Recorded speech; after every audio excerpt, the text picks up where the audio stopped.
थी कि જ્યાં 22 વર્ષીય યુવતીનું ગળામાં દોરી આવી જવાથી કરુણ મૃત્યુ નિપજ્યું હોવાની ઘટના ઘટી છે। આ ઘટના ગઈકાલે ઘટી હતી। પોતાનું ટુ વ્હીલર લઈને આ 22 વર્ષની દીક્ષિતા ઠુમર નામની યુવતી ઘરેથી નીકળી હતી। નાના વરાછા બ્રિજ પાસેથી પસાર થતી વેળાએ તેના ગળામાં દોરી આવી ગઈ, જેના કારણે ગળું કપાઈ ગયું। પોતાના વાહન પરથી આ યુવતી નીચે પટકાઈ હતી।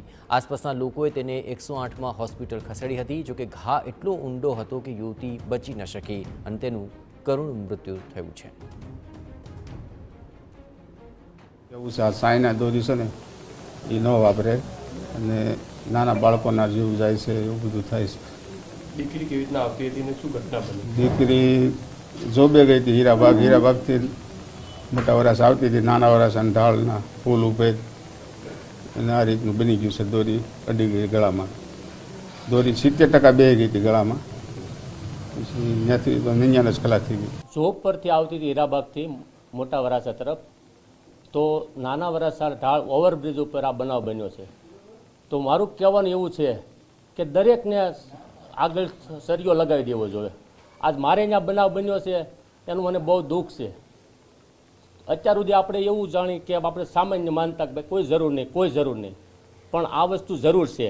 દરેક ગાડીને લગાવી જ દેવાનો, જેથી કરીને આવો બનાવ ન બને। 23 વર્ષની દીકરી છે, હજી 8 મહિના પહેલાં સંબંધ થયો હતો અને દીકરી નોકરીએ જોબ કરવા જતી હતી અને પુલ માથે દોરા આવી ગયા, એટલે આવું બીજી વાર બને ને એ ખાસ આપણા બધા ભાઈઓને ખાસ ધ્યાન, દરેક જ્ઞાતિને બધાને ધ્યાન રાખવાની જરૂર છે ભાઈ, કારણ કે દોરા છાયના વાપરવાના નહીં અને ગાડી ઉપર હરિયો નાખવાનો અને સાવચેતી રહેવાનું ખાસ મારી વિનંતી છે। શક્ય હોય તો બ્રિજનો ઉપયોગ ટાળો, નીચેના સર્વિસ રોડ ઉપરથી મુસાફરી કરો, અને જો તમે પોતાના વાહનો લઈને નીકળ્યા છો તો ગળા ઉપર સેફ્ટી બેલ્ટ અથવા તો હેલ્મેટ અથવા તો ઓઢણી જેવી વસ્તુઓ ગળાના ભાગે વીંટાળીને તમે જો મુસાફરી કરશો, વાહન ચલાવશો તો આવી ગંભીર પ્રકારની ઈજાઓ બનશે નહીં અને લોકોની જિંદગી જોખમમાં નહીં મુકાય।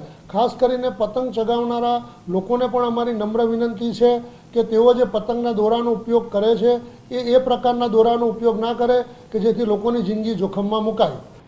ઉત્તરાયણની મજા ક્યારેક કોકના પરિવાર માટે દુઃખદાયી બનતી હોય છે, કારણ કે સુરતની અંદર 23 વર્ષીય યુવતી આજે બ્રિજ ઉપરથી પસાર થઈ રહી હતી, તે દરમિયાન જે પતંગની કાતિલ જે દોરી છે તે ગળાના ભાગે વાગી જવાના કારણે આ જે યુવતી છે તેનું ઘટના સ્થળે મોત થયું હતું।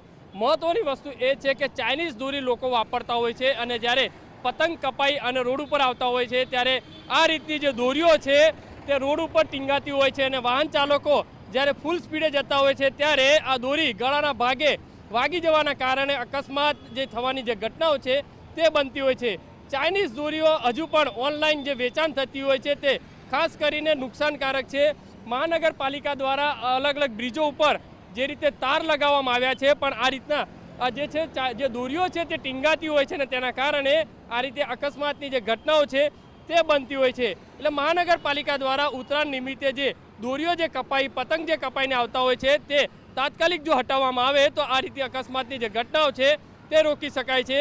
અને ખાસ કરીને પોલીસ દ્વારા જો ચાઇનીઝ દોરીઓ સામે જો કડકમાં કડક કાર્યવાહી કરવામાં આવે તો આ રીતના વેચાણ છે તે બંધ થઈ શકે છે, કારણ કે સુરતની અંદર 23 વર્ષીય યુવતીનું જે કરુણ મોત થયું છે તેને લઈને હવે જોવાનું રહ્યું કે મહાનગરપાલિકા દ્વારા અને પોલીસ દ્વારા આ ચાઇનીઝ દોરી વેચાણ કરતા સામે કઈ રીતે કાર્યવાહી કરશે।